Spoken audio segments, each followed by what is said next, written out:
Hey everyone, welcome to Frequency Infinity. We just saw Ghost in the Shell. Should you go see it? Well,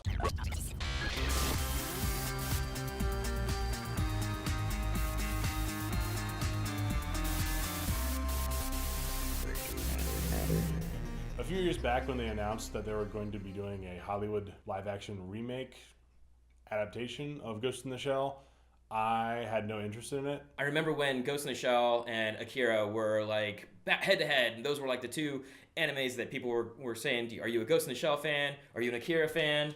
I was the Ghost in the Shell fan. It seemed like the worst idea ever, and boy was I wrong. Before I watched the movie, I looked at every single bad review of Ghost in the Shell and the reason why. And it came out of the movie, and I was like, these guys are completely wrong. The director, Rupert Sanders, he had done Snow White and the Huntsman, which I actually really enjoyed. I did not think that was going to be a good movie, and it turned out to be a hell of a lot better than I thought it was going to be. With this movie, I went in with medium expectations, but honestly, watching the trailer, pretty badass. That trailer, like, almost oversold it for me. Seeing this in IMAX 3D was ridiculously cool. I don't normally recommend seeing movies in 3D, but this is one of those movies that I think you probably get a good eye fuck out of it. There's definitely a lot of crazy visuals and stuff coming at you. I thought the visuals were stunning. It's some of the best blending of CGI and practicals I've seen in a while. The waterworks that they do, and the lighting techniques, and if I recall, Weta was involved, so it's going to be good stuff. Every single shot to me felt like I was reliving part of my past, like 10 years ago, which is when I first saw the movie in itself, like the animated film. There was not a moment where I was just like, oh my god, that was so cool. It was basically me the whole movie. I want to talk about the whitewashing. The whole debate over the white dude saying it. Of course, that is like the elephant in the room. I think Scarlett Johansson was actually perfect for the role. The whole idea with Scarlett Johansson getting cast actually plays into the movie. I thought it was really interesting that the whole debate over whitewashing was kind of the central point of the film. The whole idea is like she's in a shell that is a robot. It has nothing to do with her original personality, her original traits. It was literally about someone whose identity was stolen and replaced by a shell of a white woman.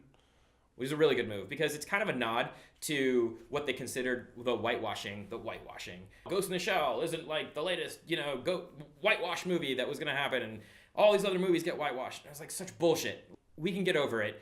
Obviously, movies cost a lot of money. Certain stars have star appeal. So until that stuff starts happening, which of course we want to encourage that, but until that stuff starts happening, let's go with what works. And like what works is Scarlett Johansson. She was really, really great in this. I feel like all of this kind of goes back to similar movies that get ported over to the States by these companies, and they just add like Hollywood faces, but that's how you sell a film. And like in the United States, that's how you sell a film. And even in China, if you look at films like The Great Wall, like Matt Damon is in there, he's like fighting these dragons on like the Great Wall. It's great. Was way more thoughtful and intelligent than I would have given the film credit for. Like that's purely like a money choice, and I kind of understand why they did that. But Scarlett Johansson was a pretty good choice for this movie, and I say that because I've also seen a bunch of other sci-fi that she's been in, and it really made me excited to hear that she was a part of this film. I really just love the way they designed everything. I know they had a template from the original manga and then the animated film. How they faithfully handled the recreation of going from the anime to the live action movie was done really, really well. Every single iconic shot in the original movie was done so elegantly in this one. And that's another argument that makes me kind of angry. It's like people saying that it's more style over substance of a film, but it's like, no, this is how it was. Like there was that one great scene where Mito, he basically like, they do the slow-mo scene where he like, does with his trench coat, and he's like, and he shows his gun, and he pulls it out. And it was like, those nods were super awesome. Very stylistically done. This is like really awesome, elegant cyberpunk. Another great scene, obviously, was like the fight in the water when the Major goes out and she is cloaked and the guy can't see her, and then the guy's just getting flipped in all kinds of weird directions, and they shot that really, really beautifully. So this movie deals a lot with consent and the idea of consent, and so a lot of these different nods to what she's actually having to deal with are kind of like invading her space and like who she is and telling her that she's got this fake past, but then this other past is kind of going like this. We've seen that in other movies, but it really, really works in this one because this whole thing is about the ghost in the shell. It's about this other person being in a foreign body, and what does that feel like?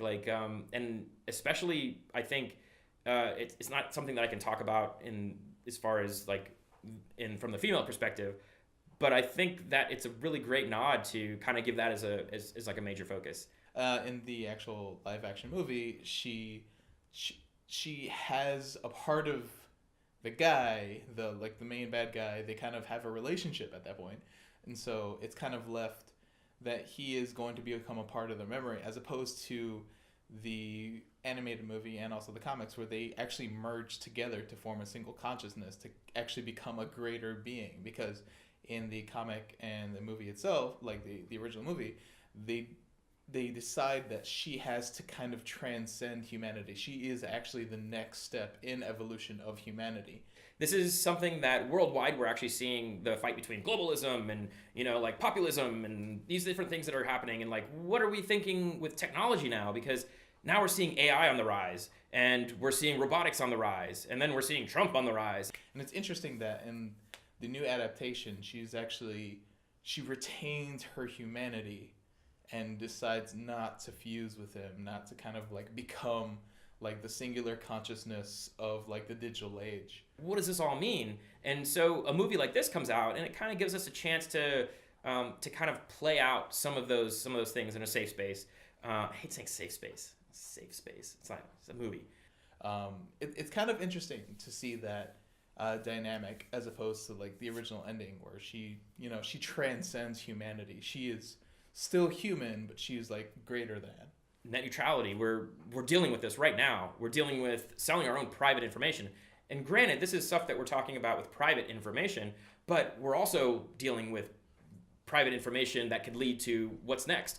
So biotech, and is somebody going to be like invading my own space, invading my own mind? Is my own mind going to be put into something else? And like, what does that look like? So all these different things I think we're going to see in movies a lot more. I think this is a really great time for this movie to come out. This movie's gorgeous. Go watch it. Yeah. Beat Takashi. Kicking ass. Beat Takashi. Go watch it in 3D. Go watch it in all the Ds. Go watch it in 4DX with the guys just like sitting off to the side of the chair, just blowing air in your face like.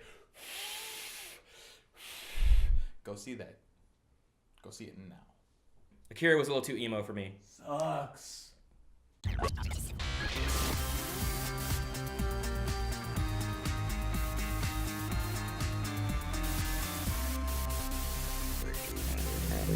That was what we thought of Ghost in the Shell.